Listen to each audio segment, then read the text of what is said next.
خوشی ایک داخلی حالت ہے جو ہمارے خیالات سے جنم لیتی ہے۔ ہمارے خیالات ہماری حقیقت بناتے ہیں۔ خود کو جاننا سب سے بڑا علم ہے۔ جس نے اپنے دماغ کو قابو کیا اس نے سب کچھ قابو کیا۔ زندگی میں سب سے اہم چیز یہ ہے کہ آپ خود کو کیسے دیکھتے ہیں۔ جو کچھ آپ سوچتے ہیں آپ وہی بن جاتے ہیں۔ خود کو تسلیم کرنے کا مطلب ہے خود کو آزاد کرنا۔ خوشی کا آغاز اپنے اندر سے ہوتا ہے۔ ہر شخص کی سب سے بڑی طاقت اس کا یقین ہوتا ہے۔ ہماری کامیابی کی بنیاد ہمارے خیالات پر ہوتی ہے۔ خود پر یقین رکھو، سب کچھ ممکن ہے۔ خوشی آپ کی ذہنیت پر منحصر ہے، حالات پر نہیں۔ زندگی میں کامیابی کا راز اپنی فکری حالت کو بہتر بنانا ہے۔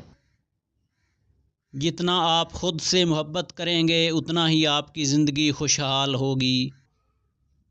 اپنی ذہنیت کو تبدیل کریں، سب کچھ بدل جائے گا۔ خود سے محبت کرنا سب سے اہم چیز ہے۔ زندگی میں سب سے بڑی کامیابی یہ ہے کہ آپ اپنی نفسیات کو کنٹرول میں رکھیں۔ سب کچھ آپ کی سوچ سے شروع ہوتا ہے۔ خوشی ایک عادت ہے، نہ کہ کوئی حالت۔ اپنی خودی کو جاننا سب سے بڑا چیلنج ہے۔ خود پر یقین رکھنے والے کبھی ناکام نہیں ہوتے۔ خود کو بدلنے سے دنیا بدل جاتی ہے۔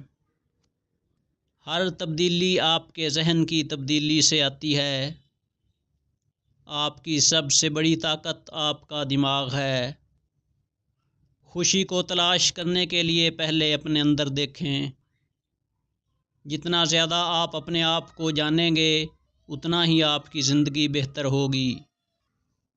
خوشی کا سفر آپ کی اپنی سوچوں سے شروع ہوتا ہے۔ اپنی فکری حالت کو مثبت رکھیں، سب کچھ بہتر ہو جائے گا۔ آپ کی فکر ہی آپ کی تقدیر بناتی ہے۔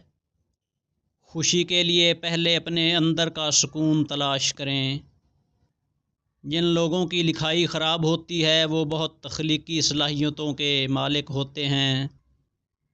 جب کوئی شخص کہتا ہے مجھے کسی کی ضرورت نہیں، تب ہی اسے کسی خاص انسان کی ضرورت ہوتی ہے جو اسے سن سکے، اس کی مدد کر سکے۔